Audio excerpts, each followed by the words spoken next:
Olá, gente, saudações, um abraço para todos vocês, inclusive vocês que estão nos acompanhando no Instagram do Pitoco. Muito obrigado. Saúde, mande lá um alôzinho, mande um joinha, tá ok? Hoje a nossa conversa versa sobre o oeste do Paraná, essa potência que é o oeste do Paraná. Me recordo muito bem quando alguns menos letrados ou menos maduros politicamente diziam: olha, não pode dividir a União Oeste em vários campos, onde já se viu. O governador era o Mário Pereira, ficou 9 meses só lá, mas fez e aconteceu na nossa União Oeste, o Mário Pereira. Gente, tudo errado. Cascavel tem que distribuir suas riquezas, suas estruturas. Não interessa para nenhum município ter vizinhos pobres, empobrecidos, né? A riqueza e a oportunidade precisam ser distribuídas. Então, quando a União Oeste foi distribuída em seus campos, Toledo, Foz do Iguaçu, Beltrão, se eu não me engano, enfim, quando ela fez isso, estava tudo muito certo, né? Nós temos que trabalhar juntos. E é por essa e outras razões que eu trago hoje, direto de Quedas do Iguaçu, né? Direto de Quedas do Iguaçu, o nosso presidente da Cassiopar. O que é a Cassiopar? É a associação que reúne as associações comerciais da região oeste do Paraná, até um oeste expandido, dá para dizer, né? Região ali de Laranjeiras também, contemplada. Então, a Associação Comercial e Industrial de Missal está representada na Cassiopar. Associação Comercial e Industrial de Santa Teresa do Oeste está no guarda-chuva da Cassiopar. E todos os municípios aqui da nossa região. Reni Fernando Felipe, empresário da área de vestuário, cama, mesa e banho. Caramba, né? A esposa dele é que gostou dessa história, né? Ele oferece cama, mesa e banho. Brincadeira, tá? As mulheres estão muito além desse estigma, não é? Muito obrigado, Reni. Tudo bem contigo? Bom dia, Pitoco. Pitoco mesmo. É uma alegria estar aqui Sim. Nesta grande oportunidade e percebendo do teu entusiasmo de falar desse querido e grande oeste, gigante oeste do Paraná. E é evidente que a gente precisa somar as nossas potencialidades, observar as nossas fraquezas, mas se assegurar muito nas potencialidades. Juntos somos muito fortes, não é, Reni? Verdade, Pitoco, com certeza. Reni, você também atua no POD. Bom, primeiro é preciso dizer que pessoas como o Reni tiram do seu tempo, do seu negócio, da sua família, para prestar um serviço voluntário para a sociedade. E nós temos muitas dessas pessoas, felizmente, porque somos uma região associativista. Isso explica, em grande parte, o progresso de toda a nossa região. É só olhar as cooperativas, olha a força das cooperativas. O que é cooperativismo? É associativismo. Você percebe esse DNA do cidadão oestino expandido, né, no progresso da região? Percebe? Com certeza. O nosso associativismo é um associativismo que serve de modelo para o Paraná e para o Brasil. E a nossa grande fortaleza realmente é o associativismo, Pitoco. Nós percebemos que não há lugar nenhum no Brasil que se exerça um associativismo com tanta garra, com tanta determinação que nem o nosso querido Oeste. Olha, você tem aí em suas mãos, me alcança aqui um minutinho esse exemplar da revista. Está aqui a revista do Pitoco, em que a gente trouxe na capa o Ibrahim Fayad. Como nós estamos falando aqui de associativismo, e o Reni acabou de destacar essa característica do cidadão da nossa região, eu acho que poucas pessoas traduzem melhor o que acabamos de falar agora, não é, Reni? Gostaria que você trouxesse algumas palavras a respeito desse cidadão, Ibrahim Fayad. Nossa, falar do seu Ibrahim é uma alegria, Pitoco, e uma honra muito grande neste Pitocast. A gente tem essa oportunidade. O Ibrahim é um inspirador, foi um inspirador e é um inspirador. É uma grande perda para o Oeste, para o Paraná e não porque para o Brasil. É uma pessoa aglutinadora. Tu colocou ali Fayad. O mestre das conexões. Correto. Tu foi muito feliz nesta colocação sua. E o Ibrahim nos deixa um grande legado.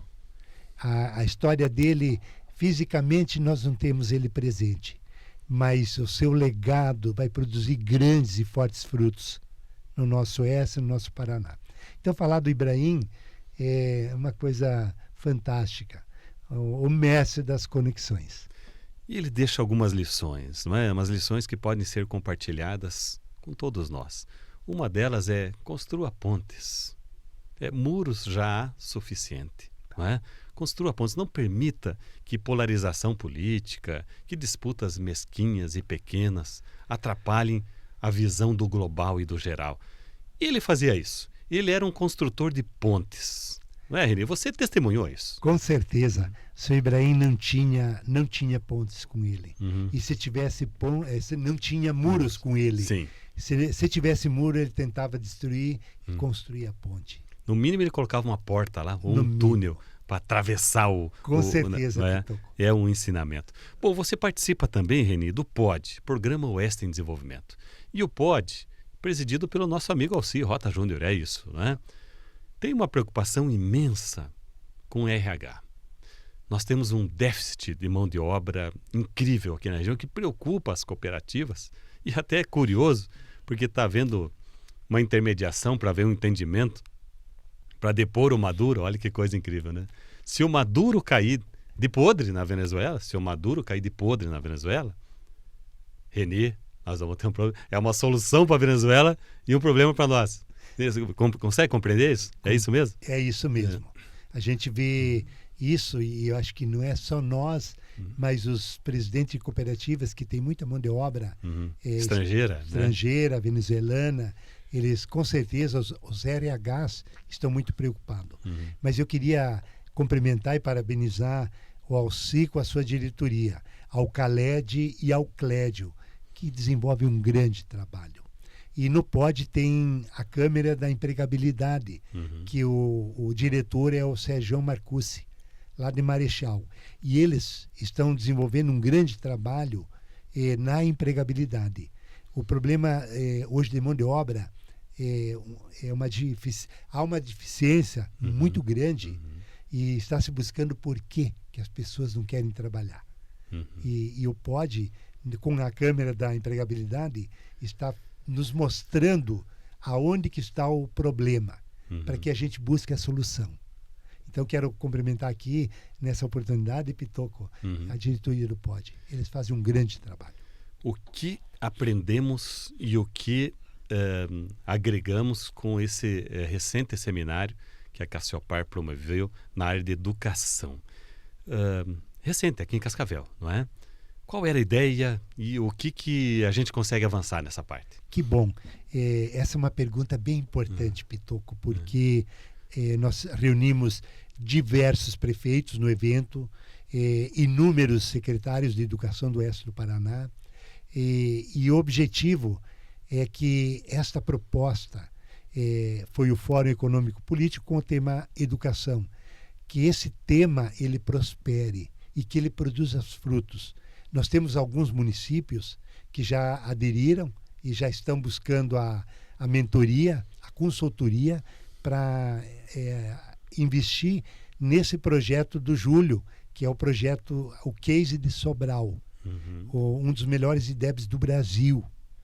E também se busca o Case de Açaí, que é a 7ª cidade mais inteligente do mundo. E então, nesse fórum, a gente pode mostrar esses dois cases e dizer para a nossa região oeste, é possível, não precisa grandes investimentos. Aliás, o maior investimento é humano e nem tanto financeiro. É disposição para fazer a transformação.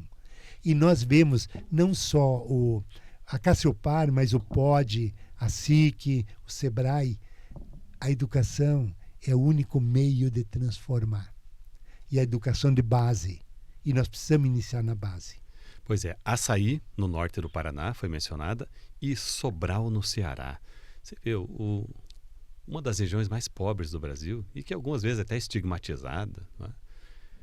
Tem o case lá, Sobral. E a gente sempre diz assim, pessoal, não precisa inventar a roda, né? Copia e cola. Por que deu certo em Sobral? Por que a educação lá é referência internacional? É o melhor IDEB, as melhores escolas estão lá no interior do Ceará, gente. Não se compara o orçamento do Nordeste com o orçamento que nós temos nas cidades riquíssimas aqui da região Pega aqui essas cidades que recebem os royalties de Itaipu, não é? São cidades riquíssimas que podem fazer milagres na educação. Por que será que a gente muitas vezes patina? O que falta, Renê? Eu acho que falta disposição e nós, sociedade organizada, motivar, trazer esse assunto, trazer essa pauta na mesa e junto com a sociedade discutir. Eu vejo que esse fórum criou uma grande possibilidade da gente começar mesmo efetivamente. Não só fazer o fórum e cair no esquecimento. A gente fazer esse ato produzir resultados e frutos. Porque nós pensamos, Pitoco, o POD tem, junto com a Iguaçu Vale, ser uma referência mundial em produção de proteína com tecnologia. Mas se nós não melhorarmos nas escolas, na educação de base, a gente vai ter dificuldade de atingir esse objetivo. E esse objetivo é para 2040. Então nós temos que iniciar na educação de base para que a gente seja mesmo uma referência mundial. Aproveite a fortaleza que nós temos. Hoje nós produzimos muita proteína no oeste do Paraná. E vamos agregar essa proteína com a tecnologia para que a gente seja referência mundial. É isso, não podemos basear a nossa economia unicamente na exportação de commodities, né? Tem que agregar valor. Mas olha, nesse dia que estamos gravando, hoje é 29, 30? Hoje é 30 de outubro, tem que estar sempre falando, porque podcast como esse, daqui a pouco a pessoa vai assistir o ano que vem, mas não tem problema. Estamos situando. Nesse dia que nós estamos conversando e recebendo o Reni aqui, presidente da Cassiopar, está acontecendo o leilão do lote 5 das concessões de rodovia no Paraná. Esse lote é fundamental para a nossa região. Ele e os 6 são os principais. O lote 6, que já está sob controle da EPR, pega toda a 163 com a região sudoeste Paraná e a 277 Foz do Iguaçu, Guarapuava. O 5, que está sendo licitado nessa data, pega a 163, a 467, pega a 369, que liga aqui Cascavel ao norte do Paraná. Como é que você está vendo esse processo, esses leilões? Está dentro do que esperávamos? A sociedade civil organizada está pronta para fazer o acompanhamento da execução desse contrato, já que cachorro medido, né, mordido por cobra tem medo da linguiça. Nós estamos assustados. Mas, de outro lado, nós criamos uma massa crítica na sociedade civil organizada capaz de acompanhar, capacitada para acompanhar a execução desse novo contrato. É isso, Reni? Nós achamos que a concessão ela é muito importante. Uhum. O que nos preocupa é os valores. A gente lutou muito para que tivéssemos valores reduzidos para que a gente continuasse com uma grande competitividade. Uhum. E a maneira de acompanhamento, nós temos a felicidade de termos o presidente da FIEP, um cascavelense, que conhece o setor, conhece a área, e ele criou o Observatório dos Pedágios. E essa é uma ferramenta que a FIEP criou e que vai nos ajudar muito a fazer o acompanhamento dos investimentos, dos trabalhos, do cronograma de entrega. Então, eu acho que esse lado é mais tranquilo. Você vem ali da região de Quedas, das curvinhas da 277, Sim. né? Região de Laranjeiras ali. Aquelas terceiras faixas que foram construídas ali, que eles chamam de ampliação de capacidade da pista, já deram uma amenizada na situação que se vivia ali, concorda? Concordo. Mas agora está programada duplicação. Duplicação. É. E a gente vai ter um período longo ainda, porque para a entrega da duplicação concluída, acho que é 9 anos. Uhum. E então, nesse período, a gente vai sofrer bastante. Uhum. Vai ter muito parecida, né? Mas é o preço, né? Inclusive, é um estudo que de Cascavel a Curitiba, a gente vai demorar 15 horas. Né? Quando as obras estiverem em plena execução. Certo. Então, vai ter que ter um pouquinho de paciência. A gente fica curioso de saber, sem querer estigmatizar de forma nenhuma os povos originários, né? Os nossos indígenas, mas será que é verdade aquilo? Ou é lenda que se coloca um óleo sobre a pista para tombar caminhão e fazer saque? O que é? O que acontece? O que pega ali? Eu acho que ainda é uma lenda. É a lenda, né? Ainda é uma lenda. Uhum. Acidentes ocorrem. Sim. Eu não vi nenhum acidente, já presenciei ali nos Índios vários, Uhum. mas nenhum assim com essa questão de sim. provocar. Mas é ótimo dar essa oportunidade para quem mora ali do lado e é insuspeito para falar, não é? E tirar essas lendas do caminho, Sim, né? O que não é lenda, infelizmente, é problema de alcoolismo ali dos indígenas, né? Muitos atropelamentos, não sei se isso se atenuou ou não, né? Ou se prossegue naquela toada, mas enfim, teremos uma rodovia duplicada de Foz do Iguaçu a Curitiba, e isso tem um impacto muito forte na economia, não tem? Principalmente para a economia do Oeste, que produz muito e precisa muito de logística. E a duplicação, ela vem acelerar o escoamento. Então nós estamos muito ansiosos para que essa duplicação aconteça. As cooperativas do Oeste do Paraná sofrem muito com logística, porque nós estamos aqui com uma estrutura do ano de 1980, não se mudou muita coisa. E olha o quanto que a economia cresceu, quantos carros vieram para o mercado, estão rodando. Olha, quem conheceu essa rodovia 277 antes das concessões, como nós conhecemos, eu me recordo muito bem. Eu uma vez peguei um carro para sair de Cascavel para a região e de Foz do Iguaçu, na 277, não tinha sinalização horizontal nem vertical, não tinha sequer a faixa pintada no asfalto, você não sabia onde acabava o asfalto e começava o acostamento, tinha degrau no acostamento, era um risco terrível essa 277. Eu entrevistei o pai do Gugu Bueno numa ocasião, seu Reinaldo Bueno, ele era policial rodoviário federal, aposentado hoje, não é? E ele me disse, olha, muitas vezes eu segurei a mãozinha de uma pessoa que estava morrendo ali, porque um acidente de carro, porque não tinha o que fazer. Não tinha atendimento médico, não tinha. Era só a pessoa ali se despedindo, deixando algum recado para algum familiar. E ele me deu esse testemunho do que era 277. Olhando por essa perspectiva, a gente teve uma evolução imensa, não teve, Renê? Com as concessões. Embora também tivemos muita dor de cabeça. Sim. Mas a rodovia 277 mudou muito. Mudou. Você lembra desse tempo? Lembro sim. Em 1980, eu usava essa rodovia e ela, é como tu acabou de dizer, ela não tinha parâmetro. Era um asfalto e a gente ficava feliz porque tinha asfalto, né, Pitoco? Era o que Mas tinha. não tinha sinalização, não tinha segurança, evoluiu muito. Uma pena que a gente não teve investimentos em infraestrutura há 20 anos atrás. Hoje nós estaríamos voando, porque o quanto mais infraestrutura a gente tem, mais a produção cresce. O Brasil, por excelência, é uma região abençoada para produzir. E olha, esse povo sabe produzir, Pitoco. Ele sabe. É só dar liberdade que eles vão nos mostrar onde eles podem chegar. Para a gente entender, Renê, o que você acabou de dizer sobre o impacto econômico da logística, basta olhar 2 pontos. A 369 era para estar duplicada de Cascavel até Maringá, né? Se o contrato anterior tivesse sido cumprido. Não foi. Qual foi o impacto econômico disso? Olha, pista simples de Campo Mourão para Cascavel, pistas melhores de Campo Mourão adiante para a região norte. A referência de quem mora em Campo Mourão, lá temos uma gigantesca de uma cooperativa, que é a Coamo, que é a maior da América Latina. A referência deles passa a ser Maringá e Londrina, quando podia ser o oeste do Paraná e Cascavel. Mas não é pelo mesmo motivo que Medianeira e Matelândia referenciam Foz do Iguaçu e não Cascavel. Por quê? Você pega a duplicada de Matelândia até Foz e pista simples até Cascavel, com todos os problemas, caminhãozada, enfim. Você percebe que isso tem um impacto micro-regional também? Com certeza tem. E para a alegria do cascavelense e oeste do Paraná, isso está próximo a terminar, felizmente. A gente percebe que há uma força coletiva das instituições, até do governo. Ele percebe que não dá mais para esperar.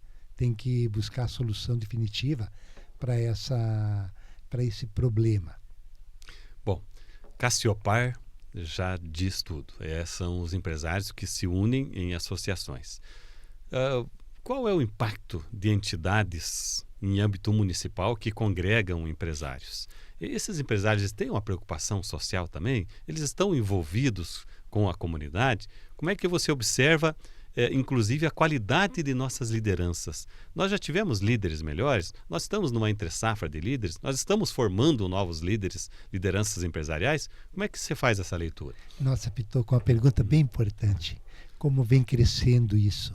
As lideranças estão surgindo seguindo exemplos como o do seu Ibrahim, o do seu Ilo Bresolim, fundador da Cassiopar. Cascavel mesmo tem grandes lideranças. Inclusive, algumas delas me inspiram muito. E o oeste do Paraná, no geral, onde a Cassiopar abrange, tem muitas lideranças. E as associações, Pitoco, elas têm um grande papel social. E eu sou de uma cidade de 31 mil habitantes, nós temos 300 associados na associação comercial, e eu vejo que a entidade é a principal entidade econômica da cidade. É um grande indutor de desenvolvimento. E a sociedade vê a associação com essa visão, que tudo pode acontecer a partir da associação comercial, porque é a casa do empresário. E, na verdade, é o empresário que gera renda, perspectivas, realiza sonhos com os empregos e tal. E melhora a qualidade de vida das pessoas. Então, a Cassiopar, eu tenho um grande orgulho de presidir ela nesse período, e digo que a Cassiopar tem esse grande papel. E nós procuramos manter os objetivos do seu fundador e sua diretoria, o Ilo Bresolim. Qual era o objetivo da Cassiopar? Era ter voz e vez junto às entidades maiores, ao governo, para que as demandas fossem atendidas com maior força. E nós procuramos, a Cassiopar tem esse grande papel. E a Cassiopar, ela tem uma relevância no oeste do Paraná fortíssima, mas no estado e no Brasil também. Fala-se em Cassiopar, o respeito é absoluto. Eu entrevistei o Reni Felipe, eu vou passar para as suas considerações finais, mas não sem antes agradecer o seu deslocamento lá da nossa Quedas do Iguaçu. Nome bonito, né? Ali, a propósito, tem quedas no Rio Iguaçu? Tinha queda no Rio Iguaçu. Lá na região? Lá na região, bem não, perto. Então esse nome não faz alusão às cataratas do Iguaçu. Não. Faz alusão às quedas que tem quedas que agora o lago cobriu. Certo. É o Rio da Energia, não é? Nós pagamos um preço por isso, né? O Rio Paraná perdeu as 7 quedas. Não é? O Rio Iguaçu perdeu algumas belezas naturais. Em nome da produção da energia limpa e renovável. Um dia a gente vai saber se valeu pagar esse preço ou não, não é? Mas quero te passar para as considerações finais, agradecer a sua presença, desejar que a sua gestão continue vigorosa e proveitosa como tem sido, e que a gente continue juntando gente, não é? Juntando gente, mais pontes do que muros. Ótimo. E agradeço por você ter mencionado o nosso amigo Ilo Bresolim, em memória, gente que deixou um legado fantástico. Muito obrigado pela sua presença e deixe um contato para quem quiser conversar com a Cassiopar. Tá ótimo.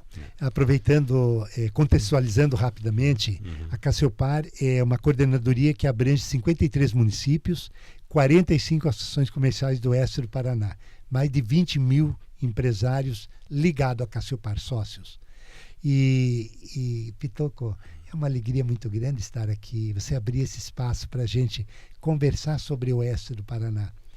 É uma grande oportunidade para a Cassiopar estar informando e dizendo que esse é o caminho e se faz para a melhoria do todo, na educação, na industrialização, na produção e também na empregabilidade, que a gente vê isso como uma grande oportunidade para as empresas e um momento de ouro.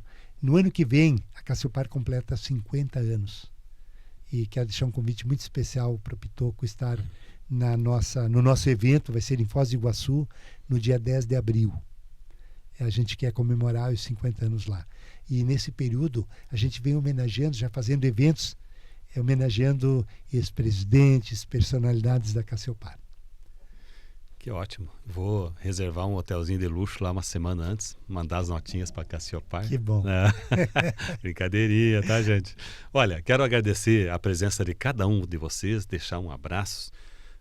Você pode conversar comigo, sugerir pauta, sugerir entrevistado no pitoco@pitoco.com.br e pode nos acompanhar nas redes no @Jornal Pitoco. Saúde a todos, grande abraço e até breve. Grande abraço.